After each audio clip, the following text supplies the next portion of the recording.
Our hearing has to last us a lifetime, and we usually take no notice of it. But sometimes things aren't quite right.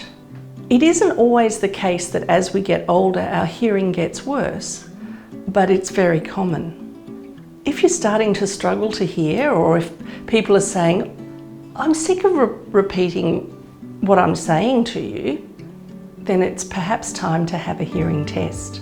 An audiogram is how we chart someone's hearing loss, and it's broken up into different pitches of sound, soft sounds through to loud sounds. We'll look at both ears and go through the results with you so we understand what your hearing's doing. Not everyone who comes to see me has a hearing loss.